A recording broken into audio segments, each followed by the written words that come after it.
আসসালামু আলাইকুম ওয়া রাহমাতুল্লাহি ওয়া বারাকাতুহু। সম্মানিত দর্শক শ্রোতা, আজ আরেকটি নতুন ভিডিও নিয়ে আপনাদের সামনে উপস্থিত হয়েছি। সেটা হলো মানুষের শরীরের মধ্যে জিন কিভাবে হাজির করবেন সেই পদ্ধতিটি নিয়ে আজকের এই ভিডিওটি। সম্মানিত দর্শক শ্রোতা, আমাদের এই চ্যানেলের মধ্যে প্লে লিস্টের মধ্যে গিয়ে আপনারা দুইটি ফোল্ডারের মধ্যে গিয়ে দেখবেন জিন জাদু সংক্রান্ত আমল, আরেকটি রয়েছে জিন জাদু সংক্রান্ত বিদ্যা। যেখানে জিন জাদু সংক্রান্ত আমল রয়েছে, এখানে সকল আমলের যত জিন তাড়ানোর আমল, জাদু, বিভিন্ন ধরনের সমস্ত আমলগুলি সেই ফোল্ডারের মধ্যে দেওয়া আছে। আর জিন জাদু সংক্রান্ত বিদ্যা, এই ফোল্ডারের মধ্যে জিন সংক্রান্ত যত ধরনের বিদ্যা রয়েছে এ নিয়ে আলোচনা রয়েছে। যারা শিখতে চান বা জিন সম্পর্কে জানতে চান, আমাদের জিন সংক্রান্ত বিদ্যা এই ফোল্ডারের মধ্যে আপনি সব কিছু পেয়ে যাবেন ইনশাল্লাহ। তো কথা না পারি আমি চলে যাচ্ছি শরীরের মধ্যে কিভাবে জিনকে হাজির করবেন। জিন হাজির করার আগে একটি বিষয় লক্ষ্য করতে হবে, সেটা হলো যে সকলের দেহের মধ্যে কিন্তু জিন হাজির করা যায় না। সেটা হলো শুধুমাত্র যেই শরীরের মধ্যে জিন একবার আসছে কিন্তু আর কখনোই আসে নাই, এই সকল রোগীর মধ্যে কখনোই জিনকে হাজির করা সম্ভব নয়। আরেকটু খেয়াল রাখবেন যে যাদেরকে ঘুমের মধ্যে জিনরা কষ্ট দেয়, বিভিন্ন স্বপ্ন দেখায়, দুঃস্বপ্ন দেখায়, বিভিন্ন ধরনের খাবার খাওয়ায়, এই সকল জিনকে কখনোই শরীরের মধ্যে হাজির করা সম্ভব নয়। অথবা আপনি জীবনে জিন দেখেছেন, জিন আপনাকে ভয় দেখা যাচ্ছে, আপনাকে অনেক ভয়ানক কিছু দেখা যাচ্ছে, আপনি ভয় পেয়েছেন, এই সকল জিন কিন্তু কখনো আপনার শরীরের মধ্যে হাজির হবে না। আরেকটু খেয়াল করবেন, সেটা হলো যে শিশু যারা একেবারে নবজাতক বা ছোট্ট শিশু, এদের শরীরের মধ্যে যদি জিন আসা যাওয়া করে, জিন যদি ধরে, কিন্তু এর মধ্যে হাজির করবেন না, কারণ এখানে শিশুর ক্ষতির সম্ভাবনা রয়েছে। গর্ভবতী নারী, তাদেরকেও এরকম জিনকে হাজির করা ঠিক নয়। একবারে মুমূর্ষু যে ব্যক্তি, এই ব্যক্তিকে জিনে আসর করলে জিন হাজির না করে বরং তাকে জিন তাড়ানোর বিভিন্ন ঝাড় ফুঁক দিয়ে আপনি সেই জিনকে তাড়াবেন ইনশাআল্লাহ।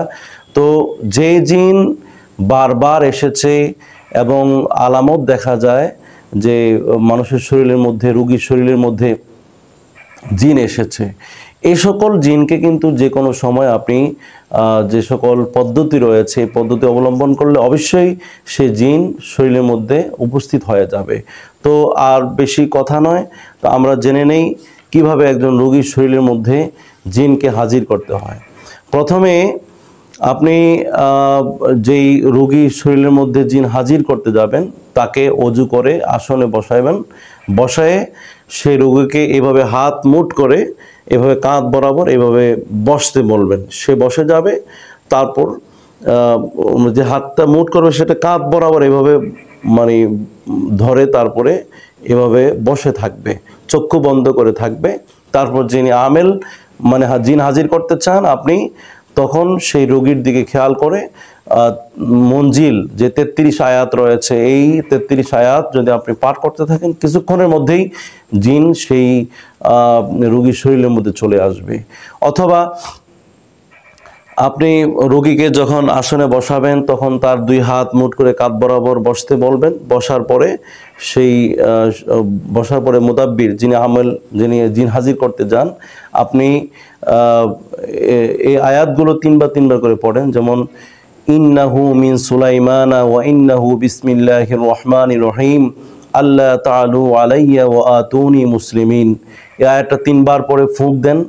এরপরে আপনি সূরা রহমানের এই আয়াতগুলো, যেমন ইয়া মাশারাল জিন্নি ওয়াল ইনসি ইন ইসতাতাতুম আন তানফুযু মিন আকতারিস সামাওয়াতি ওয়াল আরদ ফানফুযু লা তানফুযুনা ইল্লা বিসুলতান ফাবিআইয়ি আলাই রাব্বিকুমা তুকাজ্জিবান ইউরসালু আলাইকুমা শুওয়াযুম মিন নারিন ওয়া নুহাসুন ফালা তানতাসিরান ফাবিআইয়ি আলাই রাব্বিকুমা তুকাজ্জিবান فإذا انشقت السماء فكانت وردة كالدهان فبأي آلاء ربكما تكذبان فيومئذ لا يسأل عن ذنبه إنس ولا جان فبأي آلاء ربكما تكذبان। এই আয়াতগুলো পাঠ করে করে 3 বার পাঠ করে রোগীর শরীরের মধ্যে ফু দিবেন।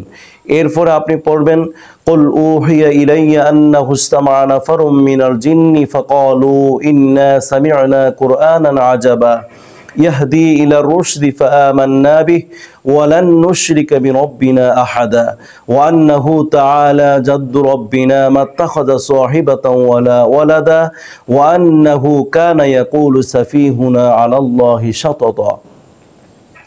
এই আয়াতগুলো পড়ে পড়ে রোগীর শরীরের মধ্যে যখন আপনি ফু দিতে থাকবেন, কিছুক্ষণের মধ্যেই জিন পৃথিবীর যেখানেই থাকুক না কেন খুব তাড়াতাড়ি যে সেই রোগীর শরীরের মধ্যে উপস্থিত হয়ে যাবে।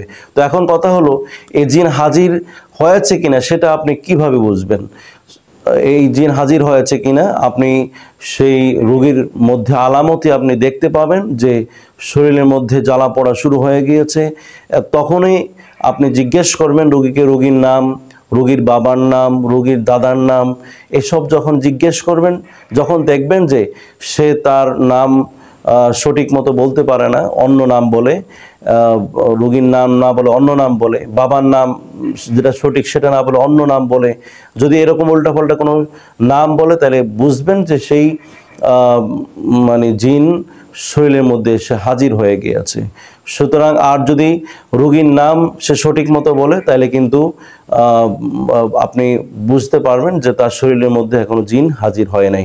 সম্মানিত দর্শক শ্রোতা, আজ এই পর্যন্তই। পরবর্তী ভিডিওর জন্য আপনাদের কাছে অনুরোধ হচ্ছে আমাদের এই চ্যানেলটিকে লাইক এবং কমেন্ট ও সাবস্ক্রাইব করে আমাদের সাথে থাকবেন। নতুন নতুন ভিডিও অবশ্যই আমরা আপনাদের উপকারের জন্য দিব ইনশাআল্লাহ। আজকের মতো এই পর্যন্তই। আসসালামু আলাইকুম ওয়া রাহমাতুল্লাহি ওয়া বারাকাতুহু।